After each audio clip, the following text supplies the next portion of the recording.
Good morning, everyone. My name is Vivian, and today I'm going to give a presentation about the father of China's rocket science, Qian Huishen. I don't know if I'm pronouncing his name correctly, but I read his biography in another class, and I thought it would be interesting to share about what he was and what figure he was to China and to America. One interesting fact about his life was that his life was significantly impacted by the political events in history. So while I explain his life story, you can also see the background of how historical events also affected his life. So I'm just going to briefly describe 4 major events that affected his life into the figure he is today. The first, I'm going to briefly describe his background. He was born in and then he moved to Beijing. He was born in 1911, and during this time, it was a time when the Qing dynasty collapsed, and it gave the imperial force. They beat the imperial forces in Nanjing and proclaimed a new government. Qian was born into a very wealthy family. Both his mom and his dad came from a wealthy and educated background. One significant factor was that his background was his life was very secure and wealthy, whereas during the times that he lived in China was very unstable. When he was 15, he moved to Beijing to study to get his education in elementary school and middle school and high school and so on. And then he enrolled into Chiao-Tung University in Shanghai. During this time in the 1900s, it's very difficult to even get a middle school or high school education, and it shows that how he was one of the few peoples in his villages where he got an education.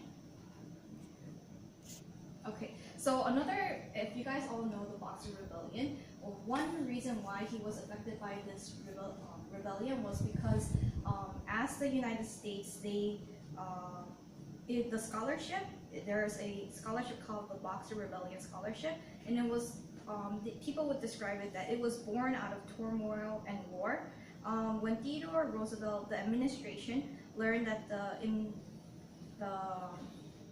how much they charged China was twice the amount of the actual claims for damages, it decided to return the surplus to China by establishing a scholarship. So they would send intelligent Chinese scholars over to America, and thus he was one of the people that got a Boxer Rebellion Scholarship, and this was his foundation to how he set foot in American soil. So after he came to America, he got his degree in MIT and Caltech. But at MIT, he experienced some hardships because due to the anti-Asian discrimination during that time, because there was the Cold War, before the Cold War, the World War. So it was difficult to get a degree or even a job in that aerodynamic business, because even for the Caucasian people, it was difficult for them. So imagine how hard it must have been for him. So he moved to Caltech, where he studied under a professor named Theodore Karmar. He is here, and he's one of a prominent figure in aerodynamics too. So through his work in MIT and Caltech, he published various papers, and he published some theories that are well known and renowned in aerodynamics and rocketry with Karman, and that he became a prominent figure in that field. But one thing that changed the course of his lifetime was McCarthyism. During this era,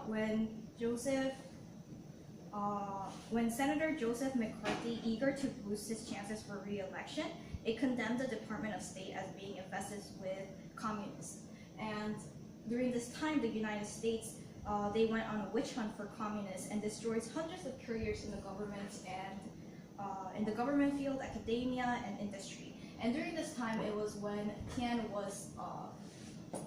he went through various court cases because they wanted to deport him, and whether or not it was the right case to deport him, because he was a prominent figure in rocketry and missiles, so they didn't want the brain power to go to China.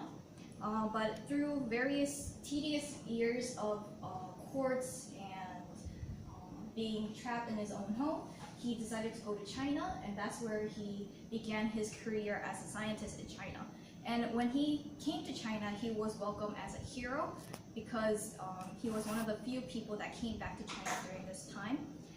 And one of the things that he established in China was he built institute to develop applied mechanics, high-speed aerodynamics for defense. He built anti-ballistic missile systems, and most significantly, he was the father of the Chinese satellite.